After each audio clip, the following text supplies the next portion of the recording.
Hi,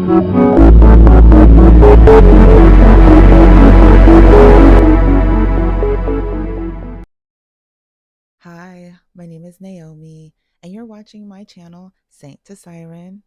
And today's topic, I want to give you my number one tactic on how to defend against energetic vampires, destiny swappers, or people who want to siphon your energy. But first, this video is a continuation, is a build-up of the last video I did, was how to defend against energetic vampires.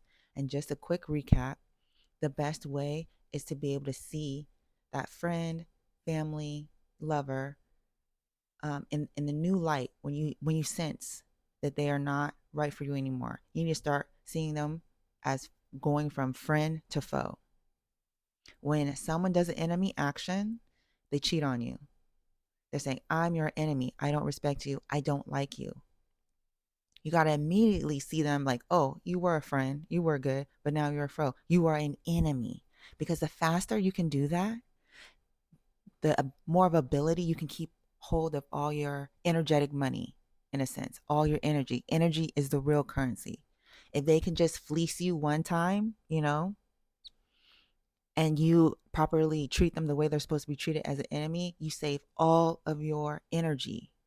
Because when someone can keep hurting you and taking, you're going to start seeing a change within yourself. Or you can start seeing a change within someone else who's going through the same situation. They're going to get fat. They're going to be sad. They're going to be down. Things that they normally do, they're going to stop doing. It's a total energetic change because they are siphoning from you to build themselves up. And the way we get into making sure, once you can do that, once you can switch from friend to foe, seeing someone as someone who is safe to someone who is an enemy, once you can do that immediately, now I can give you my number one topic.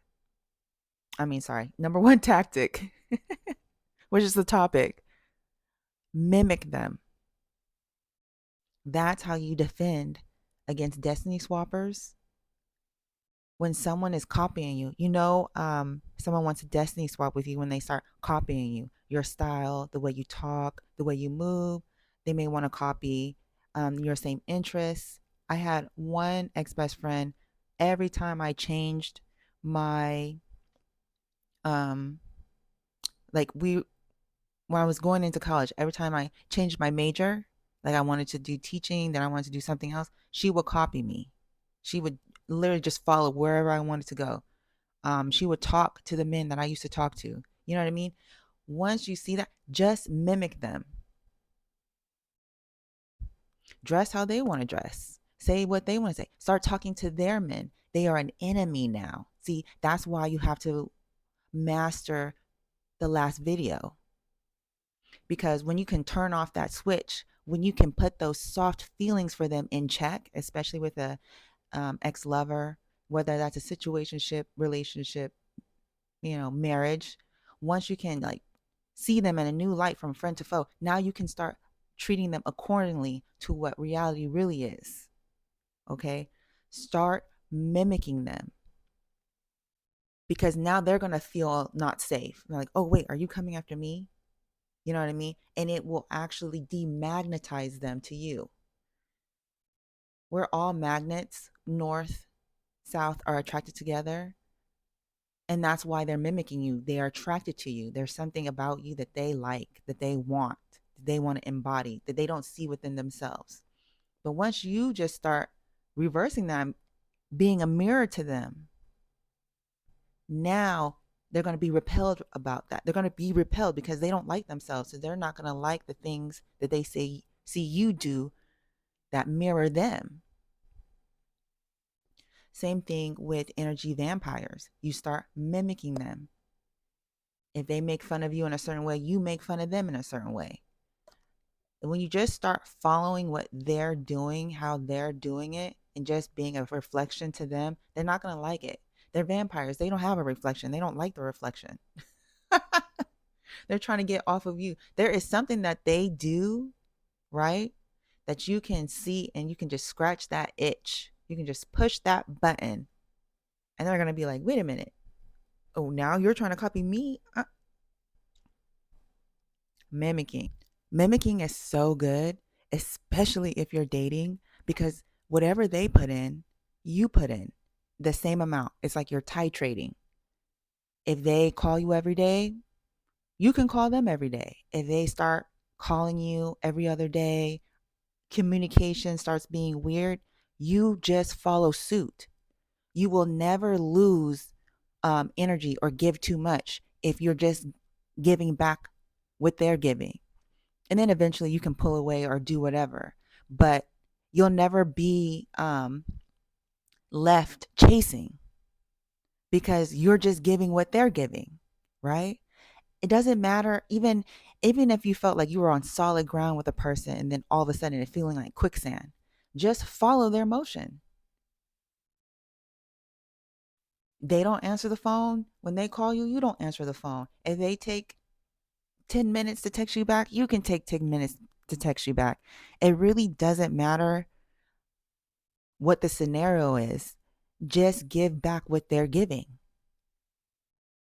so that you can clearly, it just allows you to clearly see what's going on without doing too much. You also don't need to talk. You don't need to ask. You don't need to say, what are we? It just saves you from all of that. You don't be, what's going on? What are we? You won't get into trying to like stalk their socials or ask their friends about them because you're only giving what they're putting in. And right when they start decreasing, pulling back, you're doing the same thing. You know what I'm saying? That's why the last video is very important, that you master before you even start trying to get into um, this tactic of mimicking, because you need to be able to put those soft feelings in check. I'm not saying I'm not saying that though, if you really like someone and then they stop liking you, that those feelings are going to go away. No, they'll be there. If you're attracted to someone, you're going to be attracted to them, right? All I'm saying is that you won't waste your energy, and um you won't be siphoned, and you won't be put in a chase aspect, or um put in a rhythm where you're the one reaching out all of a sudden. It's like, no, you'll spot it right when it slows down. And a lot of times, just as women or people who identify with femininity and work within that, you already know when the slowdown is happening. This just puts it in a different mind frame to where you're recognizing it right away, because you've only been giving what they're giving anyway, right? And you will never do too much, and you will never do not enough if you are worried about that. I feel as a siren, you don't have to do anything.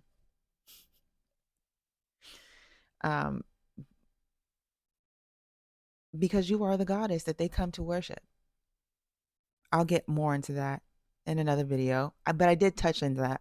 I did touch on that subject in the last video. So please, if you didn't see that last video, see the last one, how to defend against energetic vampires. Master that stage level in your emotional and mental ability, because when you get into mimicking for protection and advancement, you're gonna become so diabolical. no one no one can even touch you, really can't even like get too much off you at all. And you'll also realize it's just when it's time to leave. Immediately the drop off will be perfect. I also want to include this. Sirenism is not does not have a moral compass to it. Sirenism is a practice, and you put your own morality to it. So if you want to be evil or use it for negativity or use it to hurt people who don't owe you anything, you're using it to hurt people, then you have to know that that hurt is going to come back to you. Okay? Because Sirenism is energetic work. You subscribe the morality, you define your limits, but just know however you go about it, it's coming right back to you. All right? So if you use it to hurt people, hurt is going to come back to you. If you're trying to use it to control people and manipulate, the control and manipulation will be placed upon you. If you are doing it for protection and advancement, just know you are going to become highly attractive, and a lot of things are going to come to you because they'll be magnetized to you, they'll be attracted to you. And even then, you still it's going to come back to you, and you have to have a discernment about when to let things go and when to move forward. So, with mimicking, that is going to become very apparent. Let's go a bit deeper. Take my hand real quick. And I want to get into this in another video, but you are living in a matrix, in a simulation, and you are the only one that you know who is real. If you can treat everybody as a character, if you can disengage, if you can just see your emotions as an alarm system, and not believe that, if you can see your emotions as an alarm system and not get carried away with them, you'll be in more control than you ever have been. But thank you for watching this video on my ultimate tactic of how to protect yourself against energetic vampires, destiny swappers, people who want to siphon you. Just mimic them, and you will be protected. You will be advanced. You give them just enough of what they're giving you, and you'll never be siphoned. And that bank of energy is going to build up and build up. That's what you really want to happen. That bank of energy within you to build up and build up and build up, because you're going to start to shine. You're going to start to change externally, obviously internally, and you're going to become more of a magnet. And that's when this rabbit hole goes real deep.